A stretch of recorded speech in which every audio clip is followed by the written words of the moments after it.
ইরানের পরমাণু স্থাপনা নিয়ে ভয়াবহ সতর্কবার্তা দিলেন পররাষ্ট্রমন্ত্রী আব্বাস আরাগচি। তিনি জানালেন, সাম্প্রতিক হামলায় ক্ষতিগ্রস্ত এসব স্থাপনার কাছে যাওয়া এখন ঝুঁকিপূর্ণ। অবিস্ফোরিত গোলাবারুদ ও রেডিও অ্যাক্টিভিটির ঝুঁকি রয়েছে। আন্তর্জাতিক পরিদর্শন কি বন্ধ হতে চলেছে? দেখব আজকের বিশ্লেষণ। বুধবার প্যারিসে ফ্রান্স 24-এ দেওয়া এক সাক্ষাৎকারে ইরানের পররাষ্ট্রমন্ত্রী আব্বাস আরাগচি এই সতর্কবার্তা দেন। তিনি বলেন, নিরাপত্তাজনিত কারণে এখন এই স্থাপনাগুলোর কাছে যাওয়া বিপজ্জনক। সেখানে অবিস্ফোরিত গোলাবারুদ ও রেডিও অ্যাক্টিভিটির ঝুঁকিও আছে।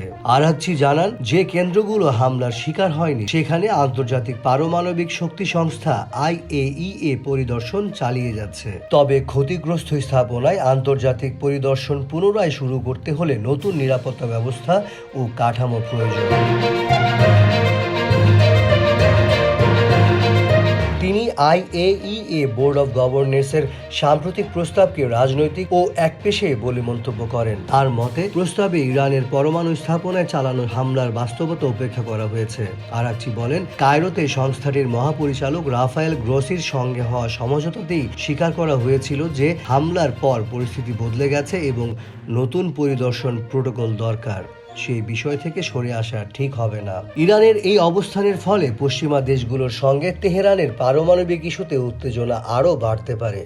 পরিস্থিতি স্বাভাবিক করতে কূটনীতিকদের দ্রুত পদক্ষেপ প্রয়োজন।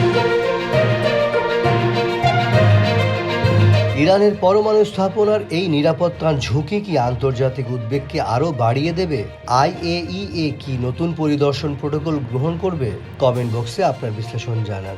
আন্তর্জাতিক সংবাদের গভীর ও নির্ভুল বিশ্লেষণ পেতে WA News 26 চ্যানেলটিকে এখনই সাবস্ক্রাইব করুন। পরবর্তী ভিডিও নিয়ে ফিরছি খুব দ্রুত।